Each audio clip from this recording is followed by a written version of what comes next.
Let's talk about Shaitan. Shaitan basically is a title given to an evil disbeliever, jinn, and it can be a human being as well. And human Shaitan is more dangerous than the jinn Shaitan because human जो है वो अशरफुल मखलूक़ात है और इब्लीस जितना मर्जी अक्लमंद हो जाए इंसान से आगे नहीं निकल सकता, लेकिन चूंकि उसका एक्सपीरियंस इतना है, इब्लीस जो है कब से है, आदम अलैहिस्सलाम के दौर से। उसने वॉर्स देखी हैं, बैटल्स देखी हैं, उसने पॉलिटिक्स देखी है, उसने सिविलाइजेशंस बनती देखी हैं, सिविलाइजेशंस टूटती देखी हैं, रोमन सिविलाइजेशन बनती देखी है उसने जो है वो ग्रीक सिविलाइजेशन बनती देखी है, इस्लामिक सिविलाइजेशन बनती देखी है, ह्यूमन बींग्स की रग रग से वो वाकिफ़ है। So he must be a very experience person इब्लीस, और जिसका उसके साथ ताल्लुक़ होगा उसकी तो फिर वाह वाह हो जाएगी। अब बात यह है कि indeed Satan is an enemy to you, so take him as an enemy. ये कौन कह रहे हैं? ये the creator of human being Allah कह रहे हैं, अल्लाह की किताब है।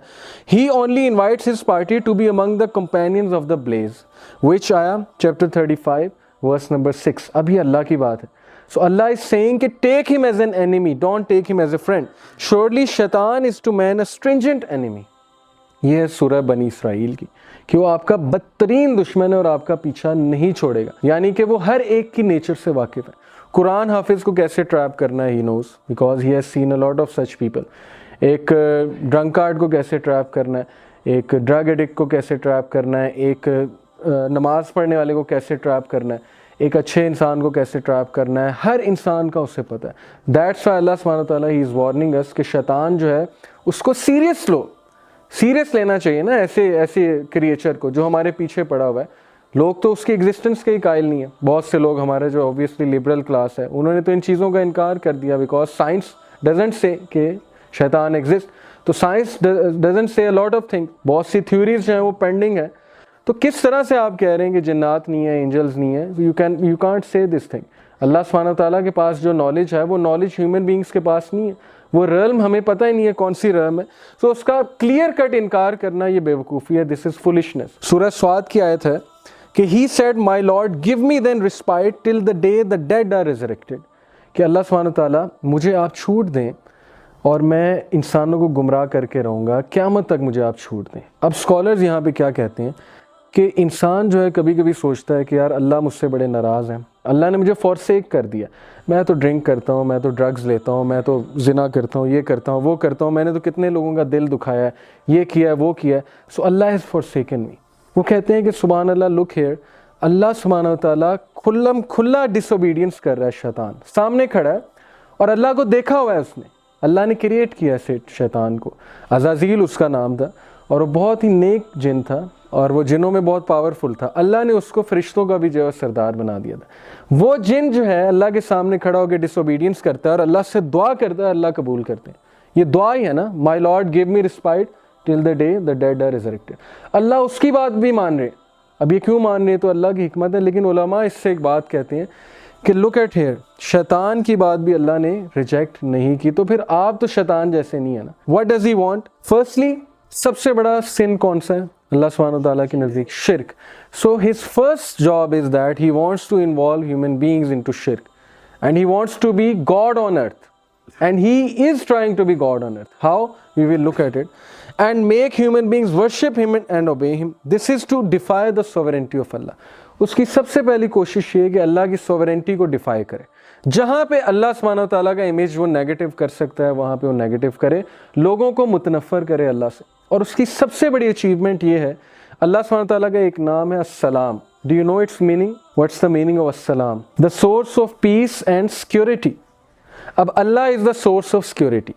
अब शैतान जब आपको सोर्स ऑफ सिक्योरिटी से इनसिक्योर कर दे, थोड़ा सा गौर करना इस सेंटेंस में, सोर्स ऑफ सिक्योरिटी से जब आप इनसिक्योर हो जाओ तो पीछे बचा क्या? उससे इनसिक्योर वो आपको कैसे करता है? नेगेटिव इमेज बना के कि he hates you, he has forsaken you, he doesn't like you, he doesn't listen to your दुआज, ब्ला ब्ला ब्ला। ये सारी जो उसने कहानी गढ़ी हुई है और ये प्योर सैटानिक वसवसा है। अल्लाह लव्स एवरीवन, ये अल्लाह का वादा है। अल्लाह को कुफार से भी मोहब्बत है। And Allah has warned us in सूरह यासीन। Allah said, did I not ordain for you O children of Adam that you should not worship शैतान। कहते हैं कि क्या मैंने तुम्हें मना नहीं किया था कि शैतान की इबादत ना करो?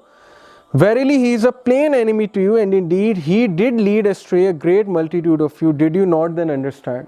अल्लाह कहते हैं कि उसने तुम में से कितने लोगों को गुमराह कर दिया, तुम्हें समझ क्यों नहीं आ रही, वो तुम्हारा खुला दुश्मन है, तुम्हें उसमें नज़र क्या आ रहा है। अब यहाँ से दो चीज़ें साबित हुई हैं। एक चीज़ तो ये कि एक तो मेटाफोरिकल सेंस है उसको इबादत करने की। मेटाफोरिकल सेंस में in one way or other way all of us we worship शैतान in a metaphorical sense. How? Obviously जब हम अल्लाह को इग्नोर करते हैं और अजान हो रही है लेकिन हम नमाज़ पढ़ने नहीं जा रहे, तो metaphorically we are obeying who, we are obeying our नफ्स, वी आर ओबेइंग द शैतान। या शैतान ने हमारे सामने कोई सिन को मुज़य्यन करके रख दिया और हम उस सिन में लग गए और अल्लाह की याद से हम गाफिल हो गए। तो obviously in a metaphorical sense we are worshipping the शैतान, वी आर ओबेइंग शैतान एंड ओबीडियंस इज वर्शिप। एक है लिटरल सेंस में, लिटरल सेंस में भी लोग शैतान की जो है वो वर्शिप करते हैं। ये एक डॉक्यूमेंट्री है, म्यूज़िक इंडस्ट्री एंड इल्यूमिनाटी, बड़ी ज़बरदस्त डॉक्यूमेंट्री, इसकी 5-6 एपिसोड्स हैं, आप ये देख सकते हैं। इसमें प्रूव करते हैं कि these people have sold their souls to Satan, और ये जो निशान बनाते हैं 666 का, सेटन के हॉर्न्स जो बनाते हैं उसे होमेज पे करते हैं। और बड़ा ज़बरदस्त इसमें प्रूव किया है कि जो आजकल MTV के अवार्ड्स जो होते हैं पूरी सेरेमनी होती है वर्शिप की, सेटन की। किस तरह से सेरेमनी होती है, पूरा पैक्ट लिया जाता है उसमें सेरेमनी में, पहले शुरू में सेटन को होमेज पे करने का, और वो सारे जो डांसेस होते हैं वो डांसेस भी प्रूव किए उस बंदे ने कि पेगन्स जो हैं इस तरह से डांस करके सेटन को होमेज पे किया करते थे। और एग्जैक्टली वही डांस स्टेप्स हैं जो मैडोना के गाने के, वो एग्जैक्टली वही डांस स्टेप्स हैं जो पेगन्स जो स्टेप्स किया करते थे सेटन की वर्शिप के लिए। और ये फ्री मेसन्स, सो प्रूफ कुरान से भी हुआ, it's not a conspiracy theory, it is quite real कि these people they are in touch with devils. अब ये देखें आप, होरस के पीछे सन, ये होरस है गॉड। आप देखें जीसस के पीछे सन निकल रहा है, उनके हॉर्न्स के पीछे से, सर के पीछे से, इसके पीछे से सन निकल रहा है, यानी कि सेटन के हॉर्न्स के पीछे से सन निकलता है। तो हदीस साबित हो गई, उस हदीस के मुताबिक ये सारी पेंटिंग्स हैं, यानी कि इनडायरेक्टली सेटन को ही जो है वो होमेज पे किया जा रहा है।